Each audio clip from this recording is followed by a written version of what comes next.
उसको समझ में नहीं आता, फिर क्रोध के प्रवाह में जो उसने ठान लिया है वो कर ही देगा, फिर उसका परिणाम उसको समझ में नहीं आता कि आगे चल के इसका क्या परिणाम होगा। इसलिए आपकी बात समझ में नहीं आई।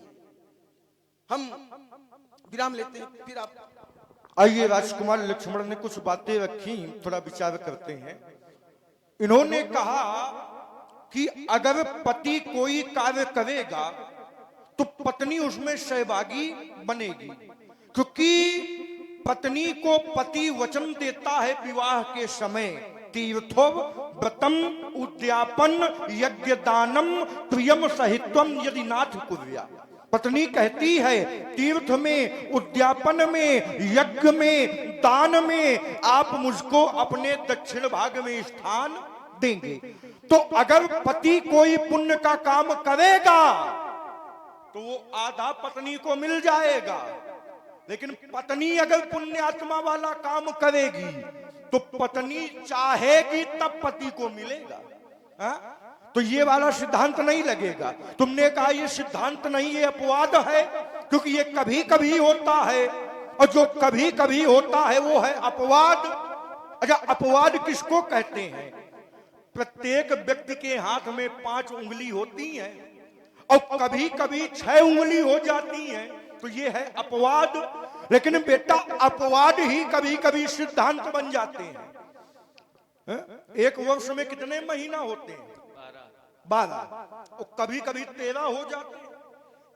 जब पुरुषोत्तम मास आता है तो 13 माह हो जाते हैं, लेकिन जो 13वां महीना है उसका महत्व 12 से ज्यादा है। आचार्य जी, उसका महत्व 12 से ज्यादा है। पुरुषोत्तम मास जिसको नारायण ने स्वयं प्रकट किया हो हिरण्यकश्यपु के वध के समय, जब हिरण्यकश्यपु ने वरदान मांगा था कि मैं दिन में मरूं, न रात में मरूं, न अंदर मरूं, न बाहर मरूं, न अस्त्र से मरूं, न शस्त्र से मरूं, न 12 महीनों में मरूं, न तो ब्रह्मा के सृष्टि के व्यक्ति से मरूं, तब भगवान ने इस महीने का निर्माण किया था। जो तिथियां 2 वर्ष घटती हैं तो वो तिथियां घट घट के 3 साल में 1 महीने का निर्माण कर देती हैं, जिसका नाम पुरुषोत्तम मास होता है। तो पुरुषोत्तम मास कभी कभी आता है, तो क्या इसको सिद्धांत नहीं मानेंगे? मानना पड़ेगा। और देखिए, कहें ये कभी कभी होता है, हम कहते हैं हमेशा होता है। जब इंद्र ने विश्व रूप का वध कर दिया, श्रीमद् भागवत के अंतर्गत ये कथा आती है। एक बार इंद्र ने बृहस्पति जी का अपमान कर दिया, बृहस्पति जी रुष्ट हो गए, तो पुष्टा मुनि के पुत्र विश्वरूप को देवताओं का आचार्य बनाया गया। उसका संबंध देवताओं से भी था और उसका संबंध दैत्यों से भी था। तो वो गड़बड़ करने लगा। क्या गड़बड़ करने लगा? एक आहुति देवताओं की नाम की दे, तो एक आहुति दैत्यों के नाम की दे। तो जब इंद्र को पता चला तो इंद्र ने अपने खड्ग के द्वारा उसकी हत्या कर दिया। हत्या किसने किया? इंद्र ने।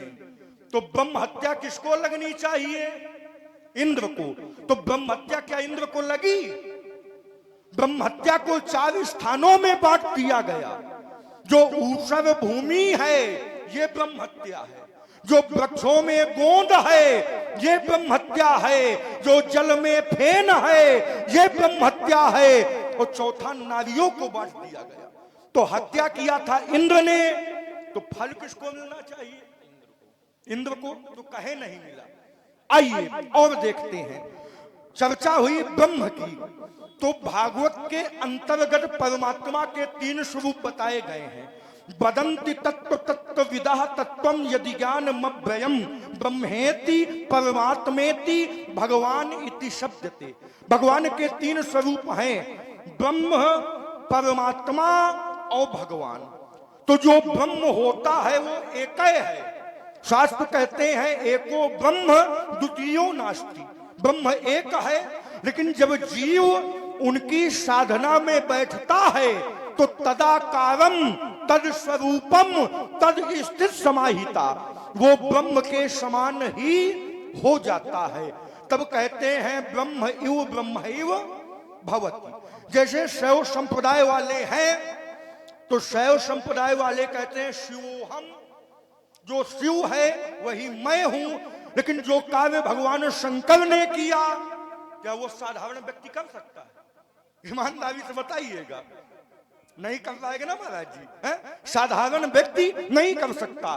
क्योंकि जब देवता दानवों के बीच में चौथे मनवंतर में समुद्र मंथन हुआ अमृत की प्राप्ति के लिए, प्राप्ति तो अमृत की करनी थी, लेकिन निकल आया विष। देवताओं से काम न बना, तो यही देवता भागे भागे भगवान शंकर के पास गए। और भगवान शंकर ने संसार को बचाने के लिए उस विष का पान किया। जिन्होंने अमृत पिया उनको देव कहते हैं, लेकिन जिन्होंने विष पिया उनको महा। तो संसार का व्यक्ति पी लेता, शिवोहम वाले पी लेते ना। जिस प्रकार नदियां समुद्र में जाकर के मिलती हैं, लेकिन नदियां कभी समुद्र नहीं हो सकती। महाराज जी ने एक सिद्धांत दिया था, जो सबके रह ज्ञान एक रस, तो ईश्वर जीव ही भेद कहूं कश। सबके ज्ञान एक समान नहीं रहता। जीवात्मा का ज्ञान अलग है, परमात्मा का ज्ञान अलग है, और महात्मा का ज्ञान अलग है। जीवात्मा का ज्ञान उपजय विनशय ज्ञान जिमि पाई कुसंग सुसंग। जीवात्मा का ज्ञान सत्संग में उदय होता। तुम कह रहे हो समाज से नहीं अलग किया जा सकता। जिस प्रकार काष्ठ माने लकड़ी में अग्नि है, लेकिन छुपी हुई है, उसको प्रकट नहीं किया जा सकता। जब हम ईंधन को अग्नि में डालेंगे तो अग्नि प्रकट होगी। जिस प्रकार महाराज दूध में घृत है लेकिन प्रकट नहीं है, पहले उसको जमाना पड़ेगा, फिर मथानी चलाना पड़ेगा, फिर नवनीत निकलेगा तो उसको सिराना पड़ेगा, तब जाके घृत भी निकलेगा। तो प्रयोग तो हो रहे हैं, लेकिन परशुराम अभी उसको उस दृष्टि से नहीं देख सकता, क्योंकि परशुराम ने अभी उसकी परीक्षा नहीं किया। तभी तो मैं कह रहा हूं सहस बाहु समसोरिपु मोरा। तो कह रहे कि शास्त्रा बाहु के समान कैसे हो जाएगा। इनका कहना है कि धनुष तोड़ने वाला शास्त्रा बाहु के समान नहीं हो सकता, क्योंकि धनुष तोड़ने वाला है धर्माचारी और शास्त्रा बाहु है पापाचारी। धनुष तोड़ने वाला ब्राह्मणों का सेवक, शास्त्रा बाहु ब्राह्मणों को कष्ट देने वाला। धनुष तोड़ने वाला यज्ञों का रक्षक और शास्त्रा बाहु यज्ञ को नष्ट करने वाला। तो कह रहे समता कैसे हो जाएगी? हाँ, बात तो सही है बेटा। अगर एक गुण भी मिल जाए तो भी समता हो सकती है। और शास्त्र कहते हैं गीता गंगा च गायत्री गोविंदम गुरुस्तथा एतानि कृत पापानि समम पापम विधीयते। गीता का अपराध करने वाला, गंगा का अपराध करने वाला, गाय का अपराध करने वाला, गुरु का अपराध करने वाला, गोविंद का अपराध करने वाला, समम पापम विधीयते, ये एक समान के अपराधी होते हैं। और सहस्त्राबाहु ने किसका अपराध किया था? सहस्त्राबाहु ने गाय का अपराध किया था। हमारे आश्रम से बलात् गाय का अपहरण कर लिया था, तो सहस्त्राबाहु ने गाय का अपराध किया। और धनुष तोड़ने वाले ने हमारे गुरुदेव के धनुष को तोड़ दिया, तो धनुष तोड़ने वाले ने गुरुदेव का अपराध किया। और शास्त्र कहते हैं समम पापम विधीयते, ये दोनों पाप एक समान के होते हैं। तब मैंने कहा सहस बाहु समसोरिपु मोरा। चलो ठीक है, इसको न मानो हम कहते हैं, तो रामायण की मान लो, हमारी ना मानो, इस श्लोक की ना मानो, तो रामचरितमानस में एक दर्शन मिलता है कि उल्टा नाम जपत जग जाना अब वाल्मीकि भय ब्रह्म। तो क्या वाल्मीकि ब्रह्म के समान हो जाएंगे बंधु? नहीं हो सकते, क्योंकि ब्रह्म की स्थिति अलग है और वाल्मीकि की स्थिति अलग है। ब्रह्म की स्थिति बिनु पग चले, सुने बिनु काना, कर बिनु करम, करे विधि नाना, आनंद रहित सकल रस भोगी, अब बिनु बाणी बखता बड़ जोगी। ब्रह्म के नेत्र नहीं है फिर भी देखता है, ब्रह्म के हाथ नहीं है फिर भी कर्म करता है, ब्रह्म के चरण नहीं है फिर भी चलता है, और ब्रह्म के मन नहीं है फिर भी आनंद का अनुभव। तो वाल्मीकि ब्रह्म के समान कैसे हो जाएंगे?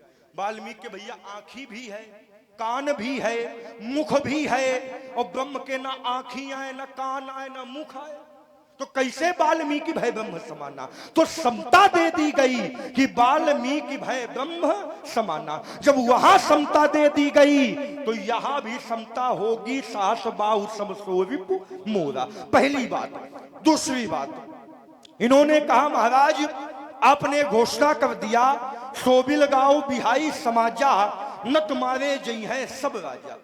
तो राजकुमार लक्ष्मण को ये बात कुछ खटकी करे, जब क्योंकि सिद्धांत है कि कर्म एक व्यक्ति करता है तो कर्म का फल एक ही व्यक्ति भोगता है। कर्म प्रधान विश्व करी राखा, और जो जस करे सो तस फल चाखा। ये सिद्धांत है कि जो व्यक्ति जैसा कर्म करता है वैसा ही फल भोगता है। तो कर्म यहां एक व्यक्ति ने किया, धनुष को यहां एक ने तोड़ा, तो मारा भी जाना चाहिए एक। तो आप सबको मारने के लिए क्यों घोषणा कर रहे हैं? बेटा कहूं कहूं यह नियम है कि गेहूं के साथ भूनो पिसत। ये लौकिक मत है, ये लौकिक मत है कि अगर गेहूं है तो अगर घुन पिस पड़ जाए तो वह पिस जाए भैया।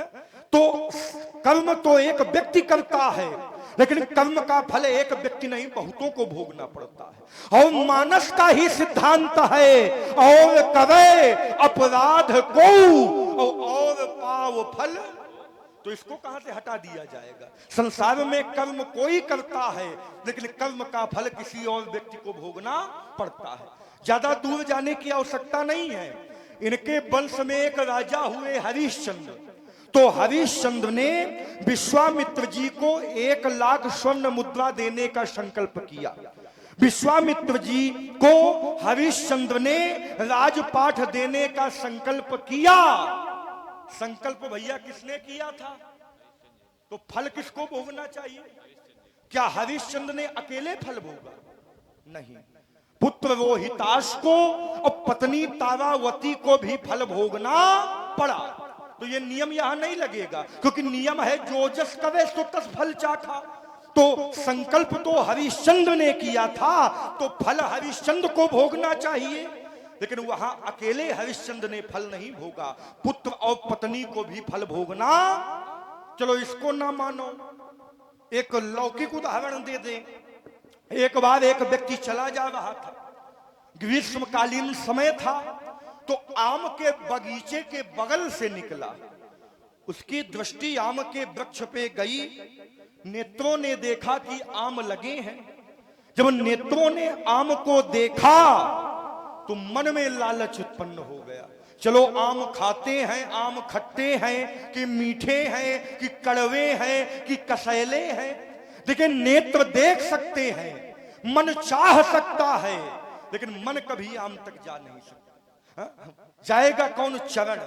पैर चलकर आम तक पहुंच जाएंगे, आम के पेड़ में चढ़ जाएंगे, लेकिन आम को तोड़ ना पाएंगे। तोड़ेगा कौन? हाथ। हाथों ने आम को तोड़ा, और वो आम के वृक्ष में बैठा बढ़िया आम खा रहा था, दशहरी वाला। हाँ, अब समय ही आ गया है उसका। बगल में देखा एक माली बैठा था, उसने देखा कोई व्यक्ति मेरे बाग के फलों को खा रहा है। उसने बढ़िया लाठी उठाया, पीछे से गया और उसके पीठ में 4 लाठी जमाया। अब बताओ देखा किसने था? नेत्रों ने। चाहा किसने? मन ने। वहां तक गए कौन? चरण। तोड़ा किसने? हाथों ने। खाया किसने? मुख ने। और लाठी कहीं का परी? पीठ को। कोनो पीठियों का दोष आए का भैया? जब देखा नेत्रों ने, चाहा मन ने, वहां तक गए चरण, तोड़ा हाथों ने, खाया मुख ने, तो पीठ को अनाधिकार दंड मिला। बेटा यही है, और करे अपराध को और पाओ फल भोग। तुमने कहा बहु धनु ही तोड़ी लविकाई, कबहु ना सरिस को गुसाई। महाराज हमने बचपन में बहुत धनु यहां तोड़ी, तब आपने ऐसा क्रोध नहीं किया। बेटा बचपन में तुमने बहुत धनु यहां तो तोड़ी है, लेकिन जो आज धनुष टूटा है ऐसा धनुष तुमने आज से पहले, क्योंकि शैले शैले न माणिक्यम मौक्तिकम न गजे गजे साधुओं नच सर्वत्र चंदनम नच बने बने।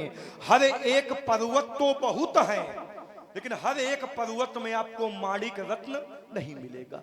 हाथी तो बहुत है, लेकिन हर एक हाथी के मस्तक में गजमुक्ता नहीं मिलेगी। गाय तो बहुत हैं, लेकिन हर गाय में आपको गोलोचन नहीं मिलेगा। जंगल तो बहुत हैं, लेकिन हर एक जंगल में आपको चंदन नहीं मिलेगा। तो बेटा विचार करो, तुमने जो बचपन में धनुइया तोड़ी तो वो साधारण धनुइया थी, लेकिन जो ये धनुष टूटा है ये किसी के श्रद्धा का केंद्र था। और जब जब श्रद्धा में आघात होता है तब तक विरोध भी होता है। तुमने कहा ममता, तो इस धनुष पर हमारी ममता नहीं है, क्योंकि ममता है एक अंधेरी रात, ममता तरुण तमी अंधियारी, और हम है सूर्य आए भगकुल कमल पतंगा। तो जहां सूर्य होगा वहां रात्रि होने वाली नहीं है। अस्तुरेन बालक काल वश तो ही न संहार है धनु ही सम त्रिपुरारी धनु बड़ी सकल संसार। इसलिए बेटा जो भी बोलो संभाल कर। चलिए महाराज, आपने जहां से अपने आप कथो कथन पर विराम दिया है, हम वहीं से प्रारंभ होते हैं। क्या करें? रेन बालक काल बस बोलत तो ही न संभाल। अच्छा, हम संभाल करके नहीं बोल पा रहे हैं, ये संभाल करके बोल रहे हैं। सभी लोग आप बैठे हैं, हमने क्या ऐसे शब्दावली का प्रयोग किया था कि हम संभाल करके नहीं बोल रहे? हम गोसाई जी कहें, गो नाम इंद्री का, साई माने स्वामी, अर्थात जिसने मन पर विजय प्राप्त कर ली है। हमने ऐसे शब्दों से आपको संबोधित किया था। हम आचार्य जी कहें तो संभाल करके नहीं बोल पा रहे, महामहोपाध्याय कहें तो संभाल करके नहीं बोल पा रहे, और आप बोल रहे हो रे, ये संभाल करके बोल रहे हो। कैसा वेद वाक्य छूट रहा है, ये संभाल करके आप बोल रहे हो। चलिए ठीक है, लोग व्यवहार में लोग कहते हैं कि अरे चलो हटाओ, लड़के हैं। अगर लड़के हैं संभाल करके नहीं बोल पाते तो कोई बहुत बड़ा अपराध नहीं कर देते, परंतु अगर ये पुरखे संभाल करके ना बोले तब क्यों? अगर लड़के संभाल करके ना बोले चलेगा, लेकिन अगर पुरखे संभाल करके ना बोले तो नहीं चलेगा। क्यों? उन लड़कों में संस्कार पुरखों के द्वारा दिए जाते हैं। अगर घर का कोई बड़ा वृद्ध संभाल करके नहीं बोलता, उसकी भाषा सही ठीक नहीं है, तो आप अवश्य मानो कि उस घर के लड़कों की भी भाषा शैली ठीक नहीं होगी। इसलिए लड़के ना ठीक बोले तो ठीक, लेकिन ये पुरखा तो संभाल के बोले। हम कहें गोसाई जी तो कहते अरे हट, किसी पाठशाला के अध्यापक बना दिए जाओ, तो पाठशाला की पाठशाला सत्यानाश। अब विद्यार्थियों को जीवन तो चौपट कर ही दो। अगर कोई शिष्य आए कहे गुरुजी, तो उससे आप यही कहोगे हट, ये संभाल करके नहीं बोलते हो। हमने हट नहीं कहा, अरे हमने अब आपने इतना कहा तो हमने इतना बता दिया। हाँ, ये तो है, राजनीति करना अच्छी तरह जानते हो भाई। डांटोगे और डांट, हमने हट आपने नहीं कहा, लेकिन आप कहोगे जो हट कहू, जो हट कहू चाहे उबारा। हटकऊ का अर्थ हट से है, और उसका अर्थ है ये डांटने से, मना करने से। कई प्रताप बल रोष हमारा, आप यही हटकऊ माने समझा करके। अरे यही बात है, यही से हटकऊ नहीं है। कई प्रताप बल रोष हमारा, हमारा ऐश्वर्य बताओ, हमारा प्रताप बताओ, हमारी शक्ति बताओ। ये बताओगे आप। जब उलहना दोगे तो उलहने में ये नहीं कहोगे बरजो इसको, मना करो, ये कहोगे। ठीक, चलिए आपने कहा उल्टा नाम जपत जग जाना, वाल्मीकि भय ब्रह्म समाना। महाराज इन्हीं अर्थों में है वो, जैसा अर्थ आप लगा रहे हो। आपने ब्रह्म के लक्षण बताए और दूसरी ओर वाल्मीकि को सामने खड़ा कर दिया। आपने कहा था वहीं से प्रारंभ हो रहे हैं। आपने लक्षण ब्रह्म के बताए, आनंद रहित सकल रस भोगी, बिनवानी वक्ता बर जोगी कर बिन आदि आदि आपने उसके लक्षण बताए, और फिर आपने खड़ा कर दिया वाल्मीकि जी को। तो क्या वो इन्हीं अर्थों में है अर्थ? जैसा आप कर रहे हो ना, जिस समय साधक अहम ब्रह्मास्मि तमस अयम आत्मा ब्रह्म प्रज्ञानम ब्रह्म की मधुमय कल्पना अपने हृदय में करने लगता है, वो इन अर्थों में है।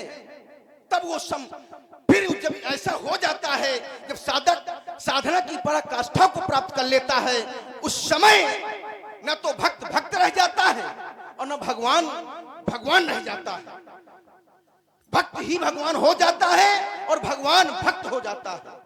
फिर उस भक्त के, उस साधक के, उसके कर्म अपने नहीं होते, उसके कर्म स्वयं उस ईश्वर के हो जाते हैं। इसलिए वाल्मीकि भय ब्रह्म समाना, इन अर्थों में अर्थ है, वो इन अर्थों में नहीं है जैसा आपने बताया। क्यों महाराज ऐसे है ना? इधर वेद वाक्य कहता है अयम ब्रह्मास्मि, लेकिन भगवती कहती है हम ब्रह्म स्वरूपिणी, अयम ब्रह्म स्वरूपिणी। अब कहां से निर्णय लिया जाए? ये कहा गया बिन पक्ष चले सुने बिन खाना, कर विद करम करे विद नाना, आनंद रहत सकल रस भोगी, बिन वाणी वक्ता वर जोगी। जब वो अक्तनी है, अरूप है, अजन्मा है, अदृश्य है, उपाधि रहित है, तो फिर ये उपाधियां कहां से लाई गई? जो उपाधि रहित है, कल्पना रहित है, भावतीत है, एक रस है, लेकिन संकेत करते हैं जीव ब्रह्म। भाई वाल्मीकि में जा रहे हैं, जीव ब्रह्म रहे ज्ञान एक रस। मुनि जी सुने, जीव ब्रह्म रहे ज्ञान एक रस, तो जीव ब्रह्म भेद कस तालियां पीटे। समाना समत्व जब आ जाता है जीव में, तो ब्रह्म की उपाधि दी जाती है। इधर क्या शब्द है? हर व्यापक सर्वत्र समाना।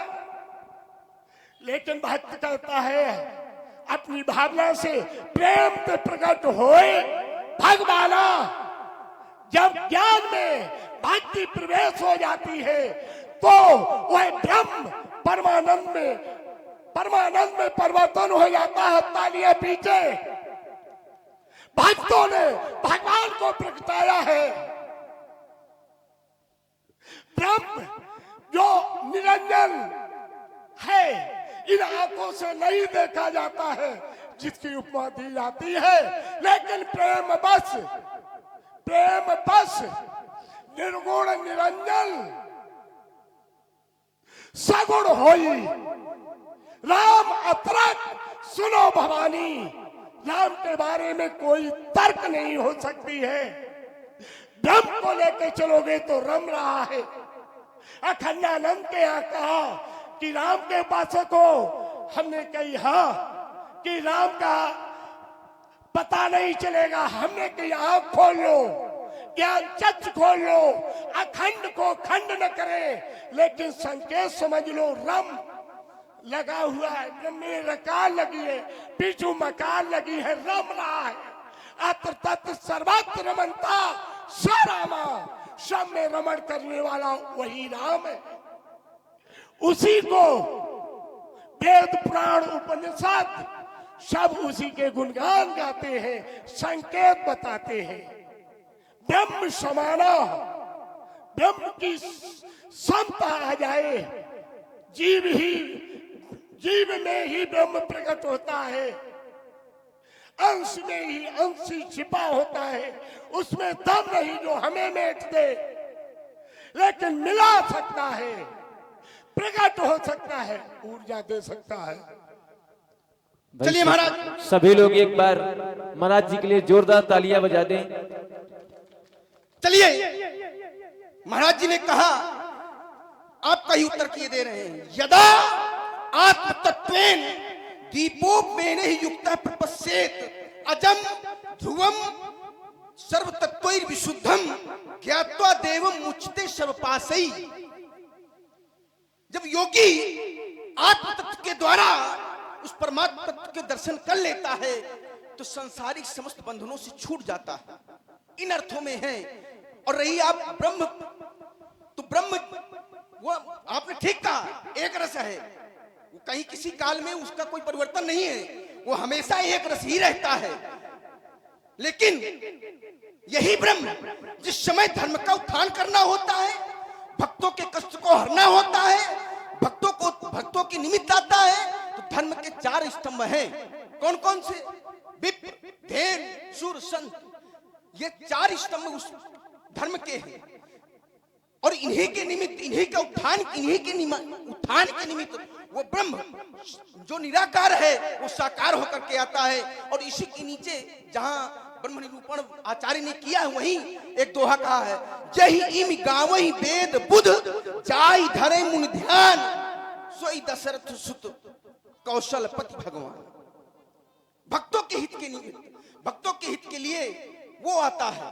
लेकिन अगर उसको ये कह दिया जाए ठीक, वो यहाँ आता है, कर्म भी करता है, क्यों? कर्म भूमि है, कर्म के बिना यहाँ कोई रह नहीं सकता। लेकिन वो कर्म एक क्रिया के रूप में होती है। क्रिया जैसे गंगा का प्रवाह प्रवाहित होता है, वो निष्काम प्रवाहित होती है, तो उसको कहीं कोई दोष नहीं लगता। वो अपवित्र जगह में भी जाके प्रवाहित है और पवित्र जगह में भी प्रवाहित होती है, लेकिन उसको किसी भी प्रकार का कोई दोष नहीं होता। ठीक उसी प्रकार जिस समय भगवान भास्कर का उदय होता है, तो उनका जो प्रकाश है वो सम प्रकाश पड़ता है, वो चाहे अपवित्र हो चाहे पवित्र हो। इसी प्रकार अग्नि है, अग्नि ये नहीं देखती कि ये पवित्र वस्तु है या अपवित्र वस्तु है, वो दोनों को समदृष्टि से देखती है। ऐसा ही वो है, तो इनके लिए दोष नहीं गिना जाता। समर्थ कहूं नहीं दोष गोसाई, रवि पावक सुरसर की नहीं। आपने कहा और करे अपराध, ठीक कहा। हरिश्चंद्र ने दान दे दिया, और दान दिया तो उनको भोगना चाहिए ना। जिस समय घर का स्वामी जो होगा, जो मुखिया होगा, और जिस देश का राजा होगा, गांव का जो गांव का मुखिया होगा, घर का मुखिया होगा, ये जिस समय तीनों कर्म करते हैं और सत्कर्म करते हैं, उन सत्कर्मों में प्रजा का, घर का और सभी लोगों का, समस्त लोगों का कल्याण छुपा होता है। क्यों भैया? फल मिले तो ठीक, अच्छी बात है, भोगने वाले हो, और जिस समय उसका परिणाम भोगना पड़े, कष्ट भोगना पड़े, तो अपराध उसने किया, ये कह के टाल दोगे उसको ना। दान में, धर्म में, पूजा में, जप में, यज्ञ में जिस समय एक पिता यज्ञ करता है, दान करता है, तो उसमें गृहिणी, उसकी संतति, उस दोनों तीनों बराबर के हिस्सेदार होते हैं। तो जब पुण्य में भागीदार हो तो उसके भोग में क्यों नहीं? क्यों नहीं? उसके भोग में भी इसी तरह। चलिए, मुख भोजन करता है। आपने उदाहरण दिया था, आम लगा था, देखा, चल के चढ़ गए, इच्छा हुई, मन ने प्रेरित किया। क्यों? क्योंकि जो समस्त इंद्रियां हैं, 10 इंद्रियां हैं, और 10 इंद्रियां जो काम करती हैं वो मन के संरक्षण में कार्य करती हैं। अगर मन, कभी कभी ऐसा होता है, जैसे लोग व्यवहार में आप लोग खड़े हो, क्यों भैया अमुक व्यक्ति को जाते देखा, तो आपने बहुतायत सुना होगा, लोग कह देते हमने ध्यान नहीं दिया, अर्थात आपका मन ही नहीं ओर था, आपकी दृष्टि ही उधर थी, देख रहे हो, जा रहे हैं सभी लोग।